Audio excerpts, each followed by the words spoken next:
સુરતના ડિંડોલી વિસ્તારમાં આવેલા રાજમહેલ મોલ ખાતે થયેલી હત્યાના સનસનીખેજ કેસનો આખરે પોલીસે ભેદ ઉકેલી દીધો છે।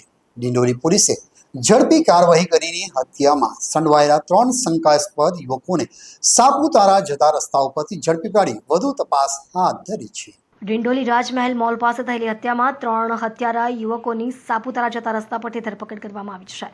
પકડાયેલા આરોપીઓમાં જયેશ ઉર્ફે જૈમિન, હિતેશ ઉર્ફે સોનુ અને પ્રશાંત ઉર્ફે પવનનો સમાવેશ થાય છે। પોલીસને પ્રાથમિક પૂછપરછ દરમિયાન ત્રણેય આરોપીઓએ હત્યાની કબૂલાત કરી હોવાનું સામે આવ્યું છે। તપાસ દરમિયાન ચોંકાવનારી હકીકત સામે આવી છે કે માત્ર ₹5,000ની લેતી દેતીના મામલે થયેલા વિવાદે હિંસક સ્વરૂપ ધારણ કર્યું હતું અને આખરે હત્યા સુધી વાત પહોંચી હતી। ડિંડોલી પોલીસ હાલ આરોપીઓની વધુ પૂછપરછ કરી રહી છે।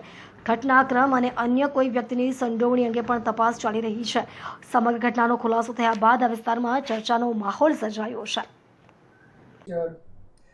તારીખ 11/7/2026ના રોજ ડિંડોલી પોલીસ સ્ટેશન વિસ્તારમાં આવેલા રાજમહલ મોલમાં એક રાજ અજય દુબે કરીને એક છોકરો હતો, ઉંમર વર્ષ એની 20 હતી। એના ખૂન બાબતે એક અનડિટેક ખૂનનો ગુનો ડિંડોલી પોલીસ સ્ટેશનમાં દાખલ કરવામાં આવેલો હતો। ગુનાની ગંભીરતાને ધ્યાને લઈ અને ખૂન જેનું થયેલું હતું 20 વર્ષનો છોકરો હતો। એ બધી બાબતોને ધ્યાને લઈ અને સુરત શહેરના માનનીય પોલીસ કમિશનર શ્રી વાબાંગ ગની સાહેબ, સેક્ટર 2 સાહેબ, નાયબ police commissioner zone 6 Rajesh Parmar સાહેબની સૂચના અને માર્ગદર્શન હેઠળ ડિંડોલી પોલીસ સ્ટેશનના પીઆઈ શ્રી વાઘેલાના નેતૃત્વ હેઠળ 3 અલગ અલગ ટીમો બનાવવામાં આવેલી અને એ ત્રણે અલગ અલગ ટીમોને કામની સોંપણી કરી અને ગુનો ડિટેક્ટ કરવા અને આમાં જે સંડોવાયેલા આરોપીઓની શોધી અને ધરપકડ કરીને આગળની કાયદેસર કાર્યવાહી કરવા માટે જરૂરી બ્રીફ કરવામાં આવેલા હતા। જે અનુસંધાને હ્યુમન ઇન્ટેલિજન્સ અને ટેકનિકલ સર્વેલન્સના આધારે આમાં જે સંડોવાયેલ 3 આરોપી હતા એની વિગત ડિંડોલી પોલીસને મળી। એ આધારે ડાંગ જિલ્લાના સાપુતારા તરફ જવાના રોડ ઉપર આ 3 આરોપીઓ એક 2 વ્હીલરમાં જતા હતા, તો એમને ઇન્ટરસેપ્ટ કરી અને 3 આરોપીઓને ત્યાંથી લઈ અને ડિંડોલી પોલીસ સ્ટેશન લઈને આવેલા છે।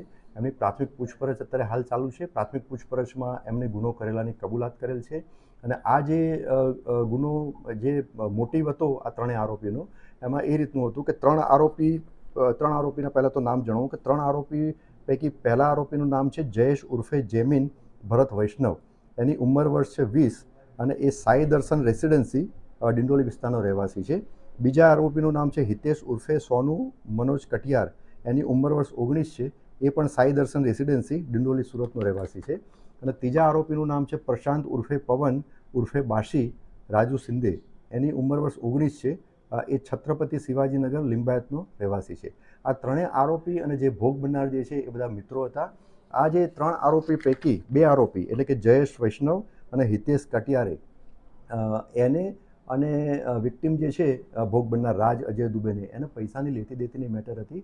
આ વિક્ટિમને આ બંને આરોપીઓએ ₹5,000 આપેલા હતા અને એ બાબતની આ 4 જણ ભેગા થઈ એટલે કે 3 આરોપી અને વિક્ટિમ આ 4 ભેગા થઈ અને વાતચીત કરતા હતા અને એમાં વાતચીતમાં ઉગ્ર સ્વરૂપ લીધું અને એ ઉગ્ર સ્વરૂપ અને વાતચીતના અંતે આ જે જયેશ જૈમિન ભરત વૈષ્ણવ અને હિતેશ ઉર્ફે સોનુ મનોજ કટિયારે એ બંને પાસે હથિયાર હતું, એટલે એકના પાસે છરી હતી અને બીજાના પાસે ગુપ્તી હતી।